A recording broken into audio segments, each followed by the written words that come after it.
Flávio Cassino. Queria que você falasse primeiramente seu nome completo, sua profissão, sua idade, os cargos que ocupou durante o período de estudante, atividade atual e a sua cidade natal. Bom, meu nome completo é Flávio Sandro Laís Cassino, né? Eu sou professor da Universidade Federal de Rio Preto, me formei na Escola de Minas em Engenharia Metalúrgica, mas eu fiz um mestrado e um doutorado nas áreas de Física e leciono no Departamento de Física. Eu estou com 46 anos e cheguei em Ouro Preto em 1975 para estudar, e a partir daí, até 79, quando eu me formei, eu ocupei vários cargos nas entidades estudantis que existiam naquela época, né? Então, na diretoria do diretório acadêmico, eu fui secretário, fui vice-presidente, fui representante dos estudantes na congregação da Escola de Minas, fui representante de turma,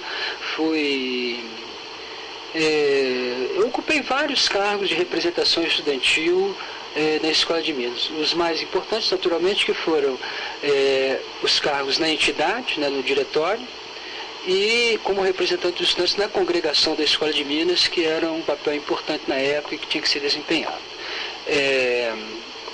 A minha atividade atual, eu sou professor, né, leciono no Departamento de Física, e a minha atividade exclusiva é o ensino e a pesquisa, basicamente, né? E eu sou natural de Santos Dumont, uma cidade da Zona da Mata, perto de Juiz de Fora, não muito longe daqui, né? E acabei vindo para Ouro Preto, inclusive por influência de colegas de Santos Dumont que vieram para cá antes de mim, né? E com os quais eu tinha contato na cidade, e foi isso que me influenciou a vir para Ouro Preto. Né? Muito, inclusive, em função da vida estudantil em Ouro Preto. Quer dizer, eu escolhi Ouro Preto para me estudar, eu tinha várias possibilidades, né? Juiz de Fora, por exemplo, era uma possibilidade muito mais próxima para mim, né? O FMG, Juiz de Fora, etc. e tal.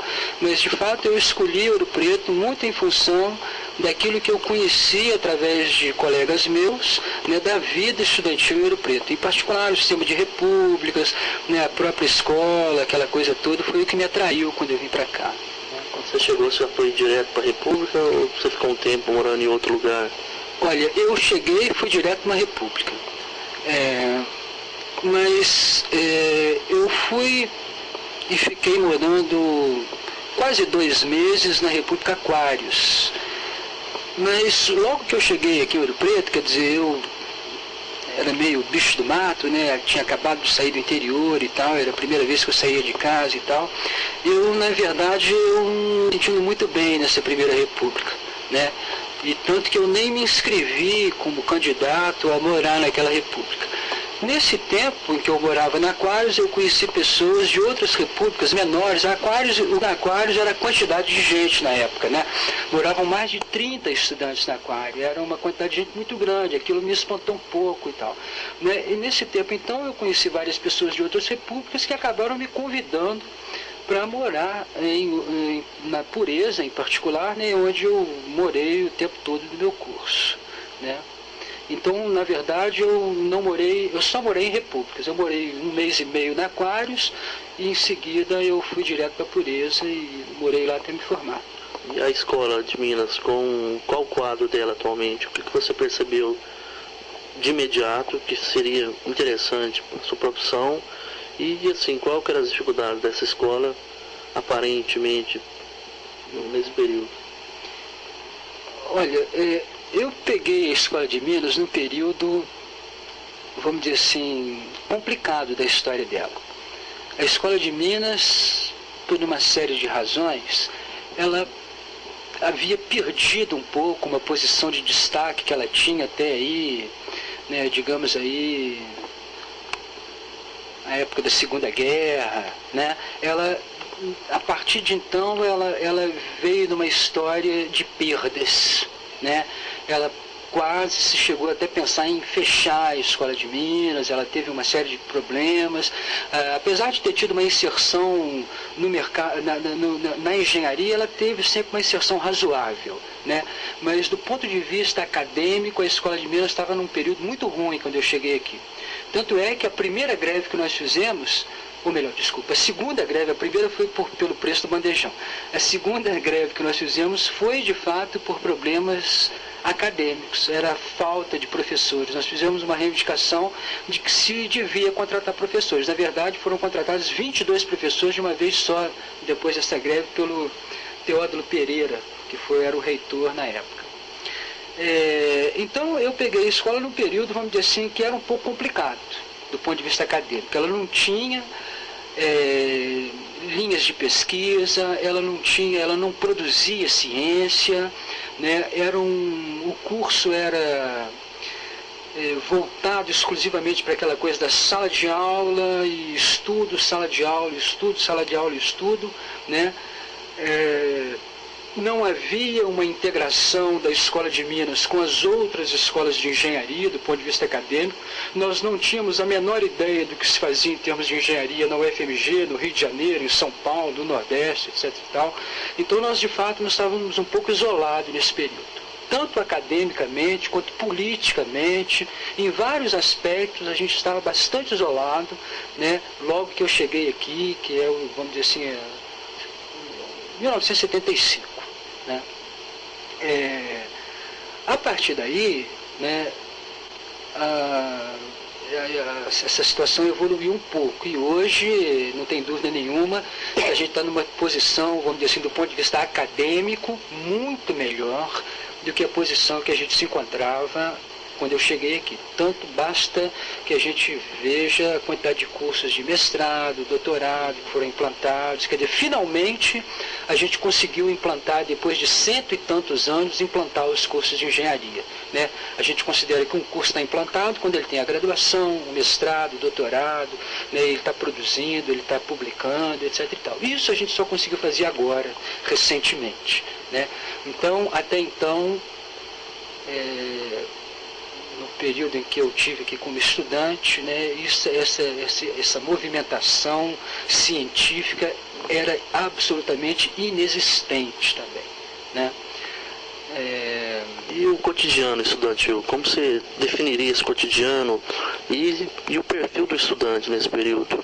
Aquele estudante que ficava o dia inteiro na aula, na outra semana ia para o CAEM, vivia em torno das repúblicas, e como que era também a atuação em entidades, seja entidades políticas, seja entidades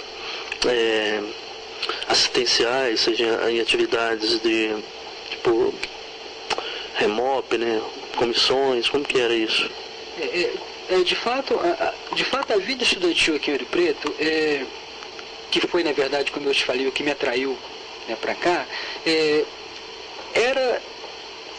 era muito gratificante, era uma experiência muito importante para quem chegava aqui, principalmente considerando que a maior parte do pessoal que vinha para cá vinha do interior do país, né? Então, a experiência em Ouro Preto era uma experiência que, de fato, fazia todo mundo crescer, né? De uma certa maneira, a vida aqui, a vida estudantil era bem mais simples do que ela é hoje, né? Ela não era, vamos dizer assim, tão sofisticada como é a vida estudantil hoje em Ouro Preto. De fato, né, a atividade que os estudantes desenvolviam era certamente limitada por uma série de questões. Em primeiro lugar, a questão financeira dos estudantes, né?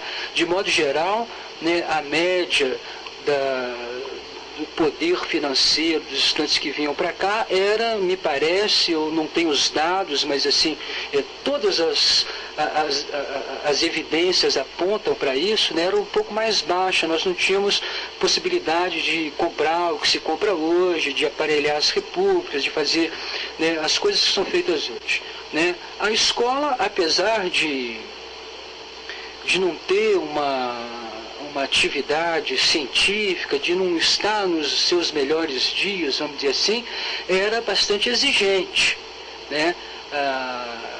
havia uma necessidade, vamos dizer assim, imperiosa de dedicar uma boa parte do tempo ao estudo. Caso contrário, a menos que o estudante optasse, né, por ficar aqui 15 anos ou 16 anos até se formar, como alguns colegas meus fizeram. Né? Hoje isso não pode acontecer mais em função do jubilamento. Naquela época não existia o jubilamento, mas se o estudante chegasse aqui com uma visão e até a necessidade de, num prazo relativamente curto, né, fazer o seu curso e entrar para o mercado de trabalho para ganhar a vida, então seguramente ele tinha que dedicar uma parcela significativa do seu tempo ao estudo. Né? Bom, e as entidades existentes, quais que eram as principais entidades que a Escola de Minas tinha estudantis? Sim, olha, nós tínhamos várias entidades. Basicamente, as duas entidades mais importantes eram o Diretório Acadêmico e o Centro Acadêmico. E havia, vamos dizer assim, uma espécie de acordo tácito entre essas entidades, que cada uma deveria se ocupar de um aspecto da vida estudantil. Então, por exemplo, o Centro Acadêmico se ocupava do aspecto social, a convivência, a festa, né, a reunião social, a reunião festiva dos estudantes. Né? Enquanto que o Diretório Acadêmico, ele tinha uma preocupação, vamos dizer, acadêmica grande, né, a vida acadêmica do estudante, né, e a partir de um determinado momento, a partir de 1975, 76, ou talvez um pouco antes disso já, ele já começa a ter uma preocupação política também muito grande. Né, o que se havia notado, né, por um grande grupo de estudantes do qual eu participei e que assumiu essas entidades na segunda metade da década de 50, é que Ouro Preto, a Escola de Minas, era uma coisa completamente isolada da cidade de Ouro Preto. Não havia comunicação entre a Escola de Minas, isso englobando tudo, né, professores, estudantes, etc. e tal, com a população da cidade. O contato que se dava entre os estudantes da escola e a população de Ouro Preto era meramente, vamos dizer assim, tinha uma lavadeira que lavava minha roupa, tinha um bar que eu ia tomar uma cerveja, mas não havia interesses mútuos em jogo. Os interesses eram completamente distintos. A população tem os seus interesses, a Escola de Minas, com seus estudantes, tem outros interesses, e não há muito que... Existia só a rotina da cidade, só a rotina da cidade. Exatamente. Nada mais do que isso. A gente não se metia em questões sociais de Ouro Preto, vamos dizer assim. Né? Então, o contato era pontual. Né, com a lavadeira, com o dono do restaurante, com o dono do bar, né, etc. Ou com o pai da namorada, se eventualmente o cara namorasse uma pessoa da cidade, que era nem muito comum, para falar a verdade.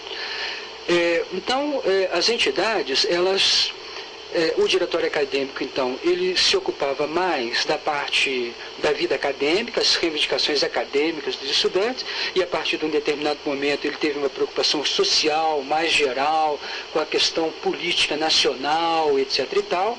E também isso tudo abriu um pouco os olhos do Diretório Acadêmico para essa questão da distância entre Ouro Preto e a Escola de Minas, e nós tentamos uma aproximação com a cidade. Né? Isso ficou caracterizado num movimento importante que nós fizemos aqui, que foi chamado Movimento por Ouro Preto, né? que foi seguramente o primeiro movimento promovido, liderado e executado por estudantes da Escola de Minas, em boa parte esse movimento era formado de boa parte por estudantes da Escola de Minas, né, que começou a ter preocupações inicialmente com a conservação da cidade, mas que rapidamente ela abraçou um universo muito maior. Né? A questão da vida da população aqui em Ouro Preto, a questão social mesmo, que é grave, né? Naquela época era mais grave ainda, né? O nível de miséria da cidade. Né? Para você ter uma ideia, uma coisa que me chocou enormemente quando eu cheguei em Ouro Preto foi que eu vim conhecer uma pessoa analfabeta em Ouro Preto. Né? Eu saí da minha terra, né? Um belo dia eu deixo um recado para a minha lavadeira, pedindo para ela trazer minha roupa na sexta-feira, que eu ia viajar no sábado. E aí na sexta-feira a roupa não chega. Aí quando eu voltei da viagem, virei para ela: comadre, eu deixei o recado, a senhora não trouxe minha roupa. E ela vira para mim e fala, eu não sei ler não. Quer dizer, aquilo não havia me passado pela cabeça, que eu ia encontrar uma pessoa que era analfabeta do lado de uma universidade. Né? Coisa que eu não tinha visto na minha terra e que não tinha universidade. Né? Então havia uma distância enorme. Né? Quer dizer, para mim era inadmissível eu estar num lugar que tinha uma universidade do lado de um mundo de analfabetos. Que papel que essa universidade faz aqui? Né? Então, essas questões todas nos moveram